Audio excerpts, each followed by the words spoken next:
So not too shortly here, I'm turning 36. 36? Oh man, Edison. Well, anyway, so I'm over the hill, right? Everybody over 35 is old and elderly, and we should just go live in our basements and just operate ham radio. So that's what I'm gonna do. I'm gonna go get me a proper base station. I've taught you guys many times that I don't recommend QRP as your first HF radio station. Why? Because I did QRP as my first HF radio station. Sure, I had access to base stations when I was working, you know, with clubs and whatnot, but me, QRP all the way with my first HF radio station. So we're gonna fix that. I got that G5 RV stretched out real nice like on my roof. I know it's not the best antenna, but I'm gonna throw an ICOM 7300 on it and let's see how she goes.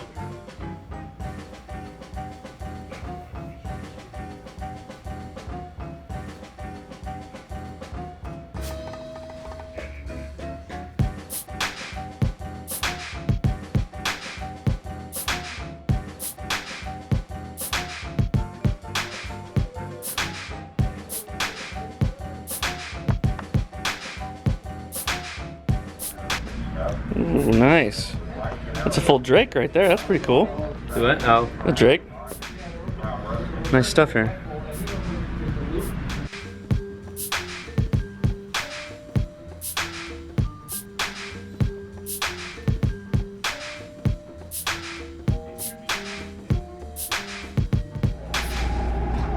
Look at the screen on that 7610. So clear.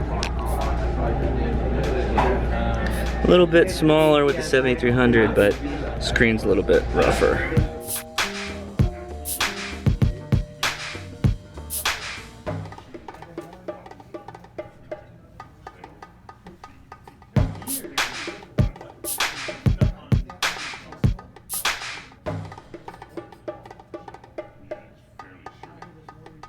Here's my 7300, and this is Billy Bob.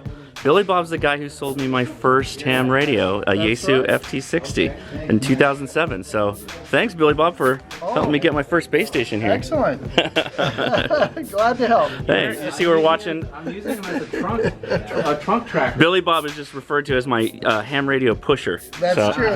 Yeah, I think that's true. I think so. Billy Bob's quite the character. Here he's Halloween.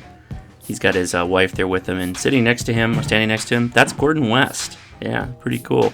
Anyway, go check out Billy if you want, KB6CIA there on QRZ, and a quick shout out too to HRO in Anaheim. HRO Anaheim is kind of like my HRO, my ham radio store. It's only a couple of miles from me. I've been going there for years. Here's a cool little picture of their ham radio event that they hold once or twice a year, where they bring in certain areas, and it was the first place I ever heard of like ham radio Wi-Fi was at that event a couple of years back. And this picture's kind of funny because that mast is not on that smart car. It's actually like a van or a truck on the other side. But cool placement of the car there makes it look like it's a much more powerful mobile vehicle. But yeah, big shout outs to them. I've always had good experience and good support from the people there. They kind of take the time and explain things, and it's a cool little group, and it's always a good place to stop by and get some coffee. Anyway, big thanks to Billy Bob and everybody at HRO. Also, big shout out to the HRO Twitter page. They're very active. They're quite funny. I've had lots of back and forths with who runs their page, and definitely big fan. So anyway, that's it. 7-3. Thank you all, and I'm definitely enjoying my ICOM 7300.